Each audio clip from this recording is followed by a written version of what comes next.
Welcome to What the Bible Says, a Lugnuts podcast group production.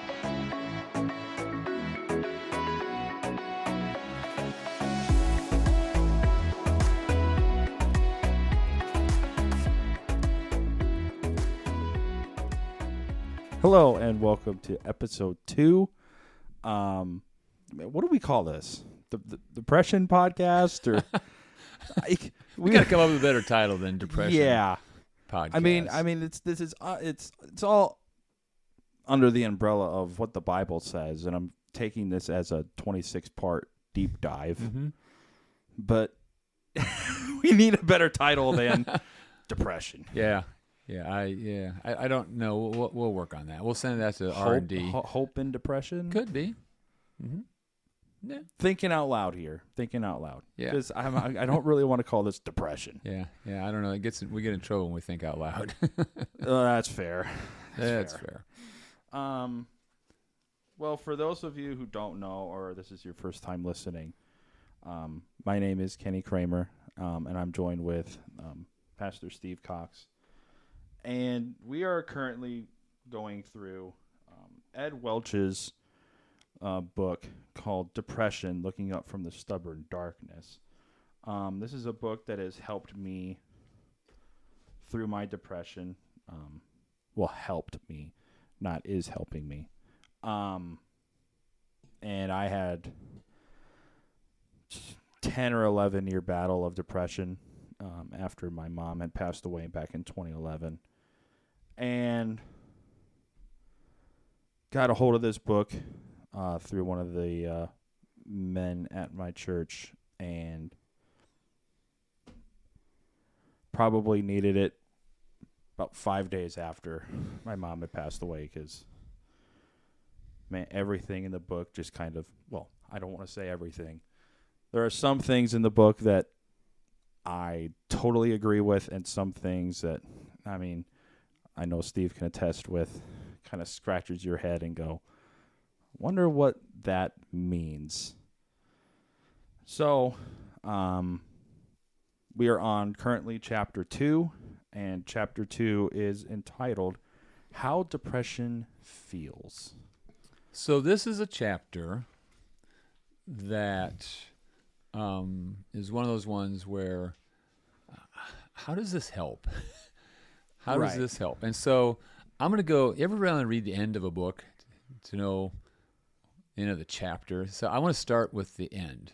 Okay. All right. And I'm going to go to page 13 and if you are, if you're following along with us, you're going to stick in here with us, we would encourage you to get this book. Again, Kenny gave you the title of it.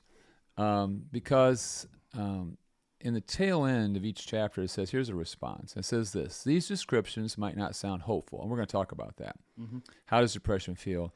But they demonstrate that many others have gone through similar experience, and you are not alone. And I guess that, to me, is the main idea of this. So this is not like one of these chapters where you get some like really giddy, happy feeling, because basically, we're going to talk about what does depression feel like. And the main takeaway from today is the main takeaway that helped me. I didn't have near the traumatic event that Kenny had, but I don't know if we really have to have, my crisis is better than your crisis or whatever. We're not even talking about that. But the point was that during my time of depression, I didn't think anybody else knew how I felt. And I thought I was all alone. I was the only person feeling this at all. I just thought I was going crazy and losing my mind, basically. Mm-hmm. And so this chapter really is to help you to think through, even though you feel this way, and we will walk through in subsequent chapters about how you can begin to win the battle. But for today's session, today's message, our thoughts, this might not be one of the most hope-engendering chapters that we're going to talk about, but that's okay. No. That's okay. Yeah, that's totally fine. Because we need to say, how would you describe the indescribable? And I think that's kind of what we want to get at today. So hang with us on this chapter, even though it's a chapter that is really just talking more about how you feel. If you don't really have a good handle on how you feel and what this depression looks like and how it feels, it's going to be difficult for you to begin to move forward, to press on, as we like to say, with renewed vigor and hope and energy. Mm-hmm. So there, I told you the end. Now we'll go back and we'll kind of work our way through the end. Trying to compile my notes here. So I like to think of, if this kind of helps listeners here, I like to think of the first 2-3 chapters of this book as more of setting the scene, especially with chapter 2 and I believe chapter 3. It's more of, okay, we understand the overarching theme of the book is depression. Chapter 1 kind of sets the scene. Chapter 2 and 3 kind of go, okay, what does depression mean? What does it feel like? Just kind of giving you kind of a general overview of all that stuff. And we also dive in the medical details in some chapter here soon. I forget which one.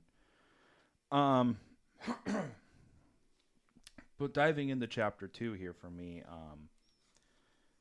the one thing that stood out to me on this page was the last sentence. And it's a quote from Dante's version of hell, and it's, "Abandon all hope, ye who enter here." Mm-hmm. And a little note, and it's like, during my depression, I had lost hope sometimes. I had no hope sometimes during my depression. Mm-hmm. And that's why, as we begin to work our way through, a lot of this is helping you to see, what does hope look like? And we will talk about hope is not a hope-so. Right. We'll talk about hope as a firm belief founded in the person of Jesus Christ. That's what we're talking about when we say hope. True biblical hope isn't a I wish or I hope it doesn't rain today, or I hope. Right. I hope the White Sox finally win a game. Hey, they did, by the way. Oh man, did they break the skid? So we don't want to digress into sports talk. That would become very easy. But so anyway, so just trying to engender some hope as we go along early on in these chapters, because a lot of times, if you don't have any hope, then why are you going to go to chapter 2 or 3 or 4? Right. Man, and again, I could dive into this whole page, because I had a lot of stuff marked. But the one thing that I always go to, and it's a little bit of a back and forth. It is a doctor coming into the room and saying that he's going to ask a question. And the question he asked was, when you look inside, who do you see? And the quote at the end from the person who said it was, "I am no one." And I had a note to a song by NF, and that's a whole different topic, because NF is someone who actually helped me during my depression as well. But he has a song called Mansion, and the premise of the song is he's explaining his mind as a house or a mansion. There's different levels to his mind, different rooms in his mind, all of which are covered in lyrics. Some rooms he'll let people into, others he keeps people out of. And I won't play it because we're going to get copyright striked. And I'm not going to rap it either because, well, no one wants to listen to that. If you want to listen to rap, we might have something for you. Not me. No, my rapping days are done. I only rap at Christmas. That's fair. Boom. The last part of this song is, so this part of my house is mine. No one's in it, but no one's been in it for years. I built a safe room, and I don't let no one in there, because if I do, there's a chance that they might disappear and not come back. And I admit that I am emotionally scared to let anyone inside, so I just leave my doors locked. You might get other doors to open up, but this door's not, because I don't want you to have the opportunity to hurt me, and I'll be the only one that I can blame when you desert me. I'm barricaded inside, so stop watching. I'm not coming to the door, so stop knocking. I'm trapped here. God keeps saying I'm not locked in. I chose this. I am lost in my own conscience. I know that I am shutting down the wall. I know that shutting down the wall ain't solving the problem, but I didn't build this house because I thought it would solve them. I built it because I thought that it was safer in there, but it's not. I'm not the only thing that's living in here. Fear came to my house years ago. I let him in. Maybe that's a problem because I've been dealing with this ever since. I thought that he would leave, but it's obvious he never did. He must have picked a room and got comfortable and settled in. Now I'm in the position it's either sit here and let him win, or put him back outside where he came from, but I never can. Is that me or the fear talking? I don't know. I don't know anymore. So, and when he refers to he's talking to fear because NF likes to paint his emotions as other people.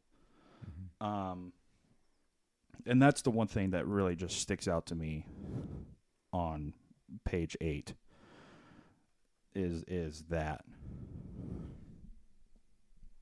unless you had something that, do you have something that kind of sticks out to you on page 8? Well, it just kind of goes along with what you're just talking about, is that depressed people are eloquent even when they feel empty at their emotional core. And I think that's what, that song, obviously it's not on my playlist. Yeah. But the point is that, the different houses, different rooms within the house, sometimes you don't even know that person is struggling, especially if they're keeping you out, if they've let some other things in that they're not pleased with, they're not proud of as well. And so I guess the point is that there can be a lot going on from the outside that looks okay, but on the inside, man, there's just a struggle. There's a battle that's going on. And I guess that's the point of, as we talk about work through how depression feels, that may be you today. You maybe feel like you're just locked up. You've got things happening in your world, these little world, compartments that you have, and you let some people in to some of those, but others you don't. Right. And as long as you keep people locked out, especially the Lord Jesus Christ, you're going to just be a miserable individual. And you could be there if that's where you're at. If you're listening to us right now, that could be where you're at. And that's why this chapter, even though it's a hard chapter, it really is a somewhat, you got to take a look at yourself in the mirror and say, okay, is this how I really want to exist? Because if I don't, you go to, I'll skip ahead. I'll skip page 9. Again, I'm skipping ahead a lot. That's fine. It says, it's impossible to remain as I am. To remain as I am is impossible. I must die or be better, it appears to me. And that's what you're going to get to that point, whether you're just going to start thinking these types of thoughts of, is life even worth going on? Right.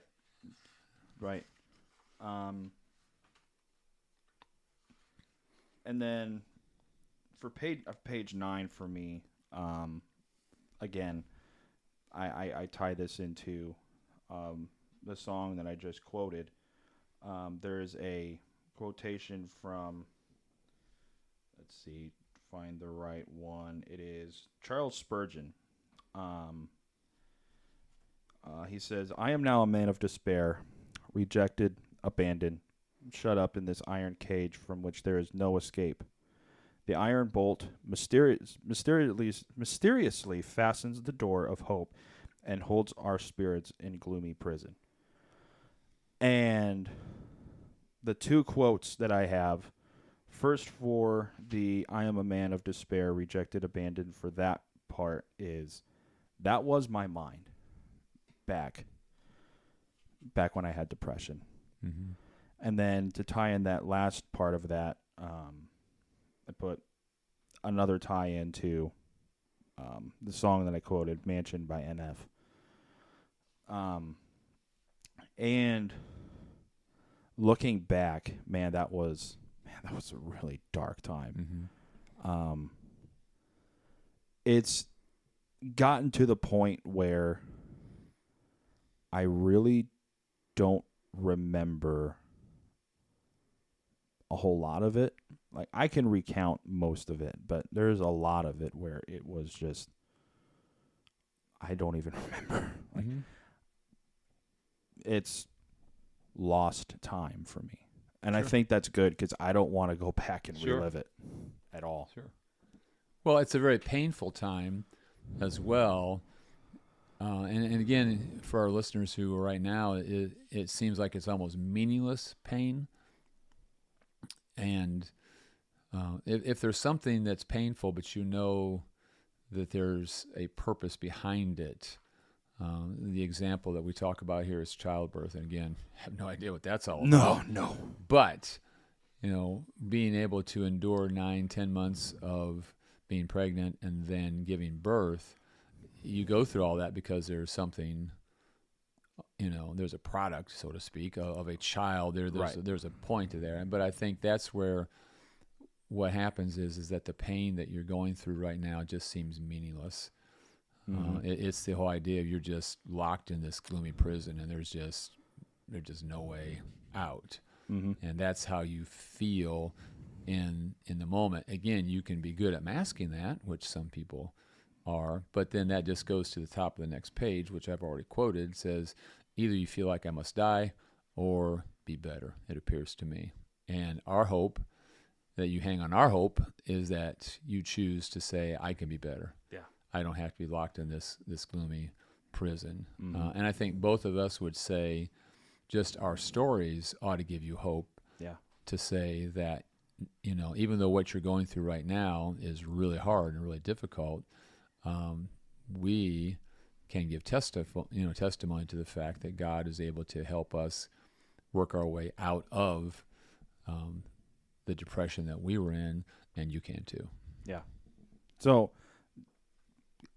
kind of the theme that I got from chapter 2 is it's kind of a hope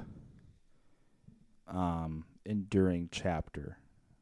It kind of sets the stage for you having hope in the end.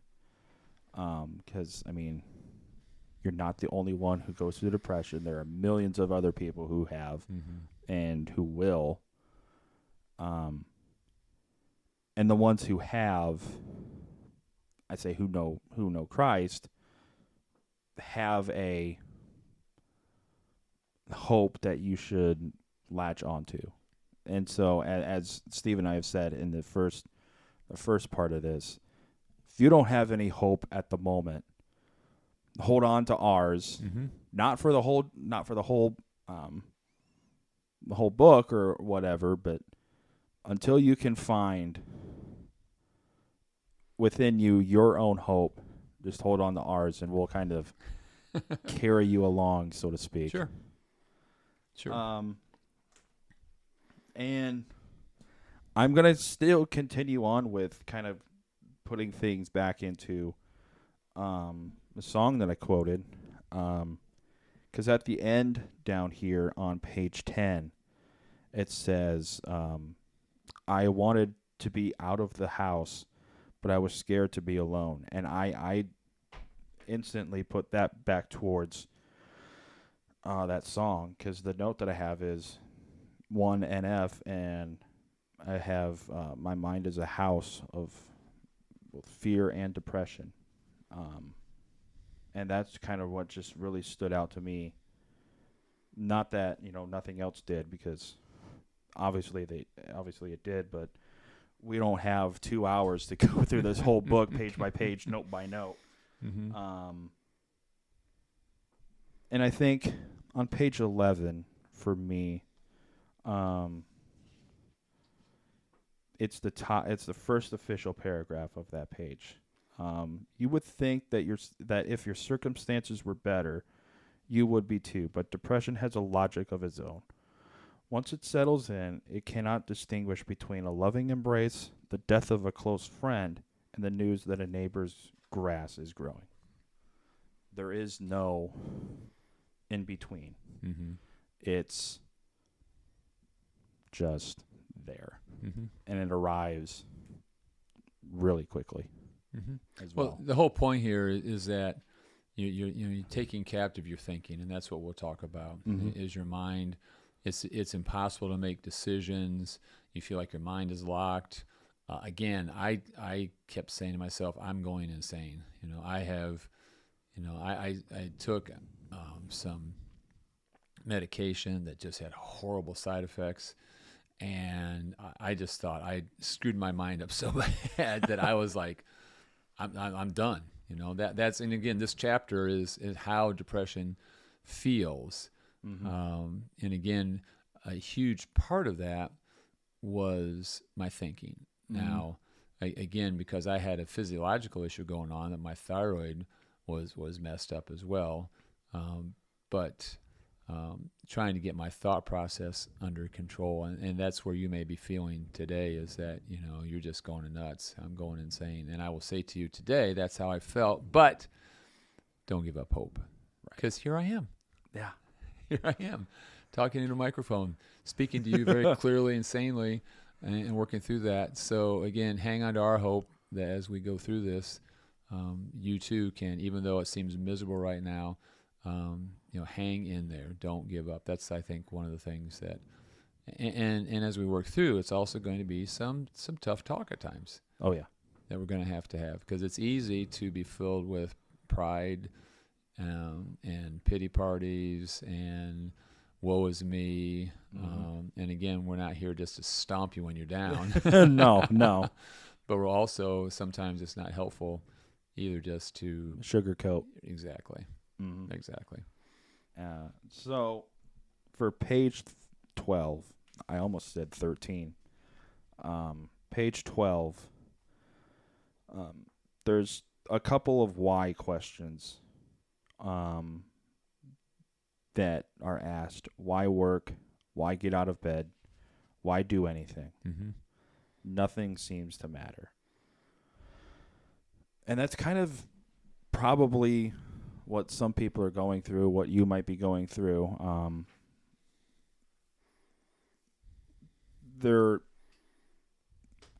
They were questions that I never asked myself. But I agreed with the statement, nothing seems to matter. Because you might be thinking, okay, I'm so depressed. Why do I have to go to work? Why do I have to get up? Why do I even have to do anything? Why should I do anything? Why should I go to work or whatever? And you might be there. And then again, that also goes back to it's hang on to our hope, because we can help you to find your hope. Here's a concept that I think will be helpful as well. That really helped me early on, and that was the question. That was the statement: "Don't let your body be your boss." Don't let your body be your boss, and that goes along with these why questions: Why work? Why get out of bed? Why do anything? Depression is one where you just want to curl up and not do anything at all, and that's kind of where I was. Until my buddy Tim really helped me to think through, you've got to get going. You can't just, and no matter what that looks like, it can be really small steps. We're not saying you got to go out and run a marathon. No. But the whole idea of not letting your body be your boss, and allowing your feelings to dictate your decision making. Because if you go there, you will end up just being a pile of mush. Yeah. And you will have these types of thoughts. And all that's going to do is compound and just make it worse and worse and worse. And I'm not saying that it's not easy. It's very, very difficult. This is where it just becomes an act of the will. Yeah. To say, I'm not going to let my body be my boss. And then to kind of close everything up, and we've covered it already because we started with the end of this chapter. I know, I spoiled it. No, it's fine. I like it. I like that. Under the response, it's these descriptions might not sound hopeful, but they demonstrate that there are many others that have gone through similar experiences. You are not alone. And I can equate that to, again, another song by NF where he states, there are millions of us just like you. And when he says millions of us, because he kind of give you a brief synopsis of NF. If you don't know, NF is a person who has now put out 5 albums, 4 of which are under the umbrella of fear, anxiety, depression, anger, suicide a little bit because his mom took her own life through an overdose on drugs. And that was something that he's dealt with for a while now.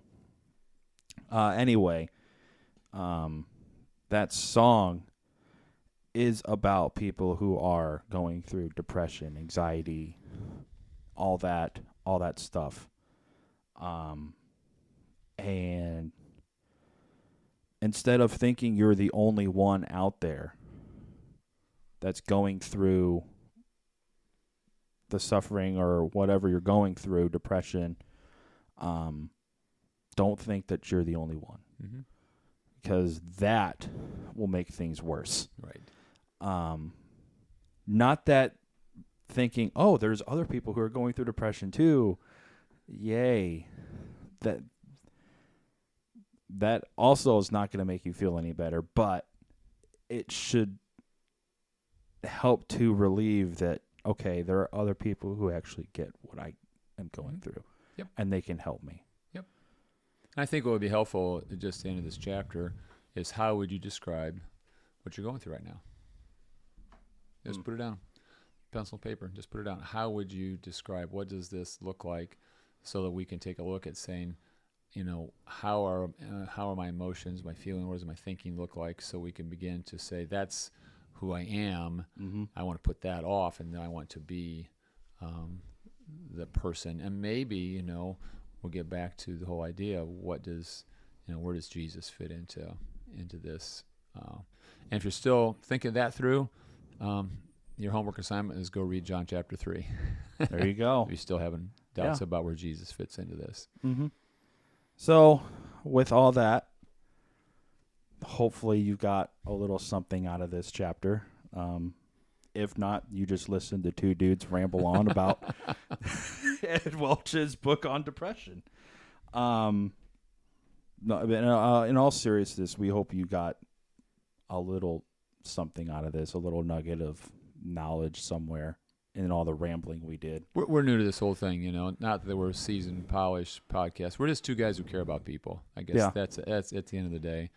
And as we go through, we're just trying to put some nuggets out there that would be helpful, because we recognize that if you're listening to this right now and you're struggling, I remember when I was struggling, it was terrible. It was awful. It was awful. And so if you're there and listening, our prayer is that these sessions, even though they may not be as polished as a professional podcast is, they come across very genuine from the heart, and that you can sense that, and that we really truly want to give you some answers to what you're dealing with right now. Mm-hmm.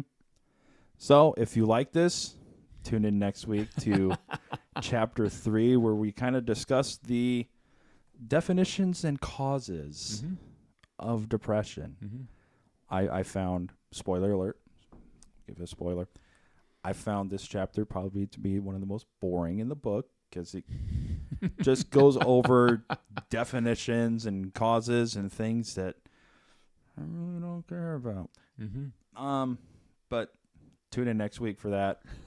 Or if you like listening to two dudes ramble on about the Ed Welch's book on depression, tune in again. The more the merrier, I guess. Or catch us in Chapter 4. That's fair. If you want to skip definitions and causes, that's fair. So for Pastor Steve, this is Kenny Cramer saying, see you next week.